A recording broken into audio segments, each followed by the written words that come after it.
here. And this just says whatever number you plug in, just spit out this output for me. I've now defined my continuous Collatz function. So as our last graph here, I'm still just going to graph my x integers from 1 to 31, but that's only going to be integers. I also am going to want to produce a different x list. I'll just call it x2 because I want a whole bunch of numbers here. By the way, I'm using the NumPy library again to create a list of linearly spaced numbers.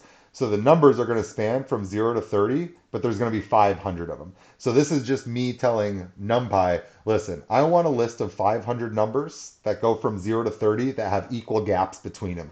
I now don't have to figure out the math to figure that out. It's going to be like, point 0.1, point 0.2, point 0.3, whatever, something like that. I don't have to worry about it. This is just 500 evenly spaced numbers from 0 to 30. Those will be my x value inputs that I'll throw into the continuous Collatz. So we know that the true Collatz function wants to take in just our integer x's. Our midline doesn't really matter. We could do either one with this one right here. I'm going to give it the integer x's. But the y3, the third graph that I want to make for our continuous Collatz function, I want it to be taking in kind of a finer breakdown rather than just giving it only integers. So I'm expecting the y3 to truly be a curve out there. And I'm going to plot all three of them. I'm going to plot the black dots for the Collatz true points. I'm going to plot my midline just kind of for visual verification. And as a red regular line, I'm going to plot our Collatz curve. And I'm going to plot all three of those in the same graph. And oh, I skipped one line right. Oh, I didn't run this one line right here. Notice right here, I didn't actually run this, so it doesn't know this stuff yet. Now I run it, it knows it, and now it's going to say, yep. And what do you know? It looks like we've come up with a continuous function that exactly agrees with the Collatz function at all integer points, but fills in all the gaps with sort of some intermediary values. Now this maybe allows us to do things like take the derivative of the Collatz function. The Collatz function as it stands, being piecewise, we can't understand what it means to take a derivative, but this is now a continuous function, so we can. So sometimes thinking about these extensions gives us more manageability of the function to make certain claims about it. And that derivative example is just one tiny light example right there. My maybe final thing that I'd say to you then is I'm going to pop over real quick and show you one last cool thing that I tried to do once and failed to do. Or excuse me, I didn't fail to do it, but in my sixth computer shuffle this semester, I have lost some code. So I had to like I've already made this thing before, and I had to remake it for this lecture now, this Jupyter notebook that we're looking at. But now the next thing that people do once they have this continuous Collatz function is we can create fractals. What this fractal graph is showing here is it's saying if we give, oh, and by the way, this extension that we're seeing above is actually written in complex numbers, not just the real numbers. So this is saying given an initial complex number as a seed into the continuous Collatz function, map it over and over and over and over again. And what we're going to see is that the black regions and the blue regions and the yellow regions are regions where numbers that start in those regions converge or diverge to the particular three groupings that we're seeing out here. So these yellow, black, and blue colorings are the three different cycles that we've seen.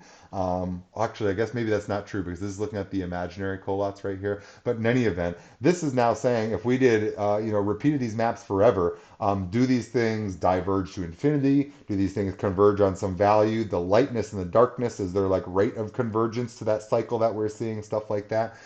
So there are some Collatz fractals that are out there from people making complex extensions to a integer-based piecewise function and iterating it over and over.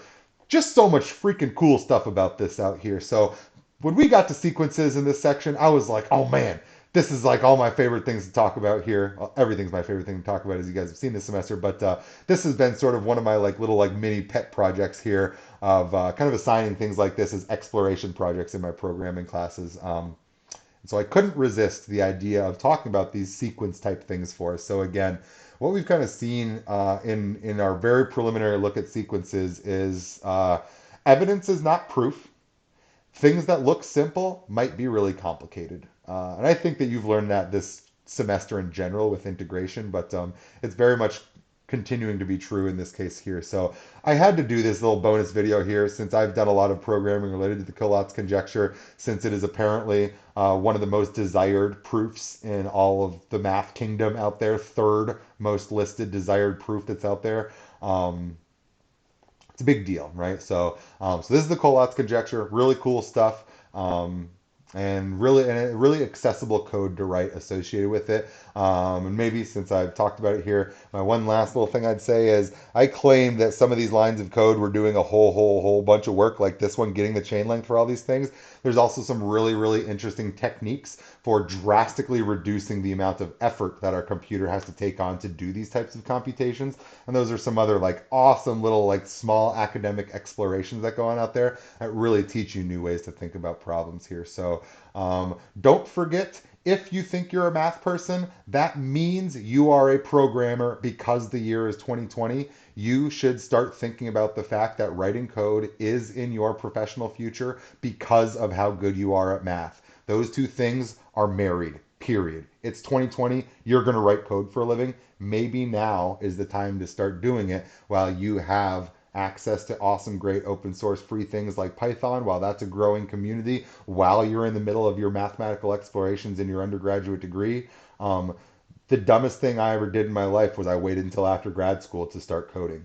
My life trajectory would have changed immensely if I had realized that I loved doing this and that I was really good at doing this a long time ago. It's not like I don't like what I'm doing, but damn, why didn't anybody just kick me and tell me to start?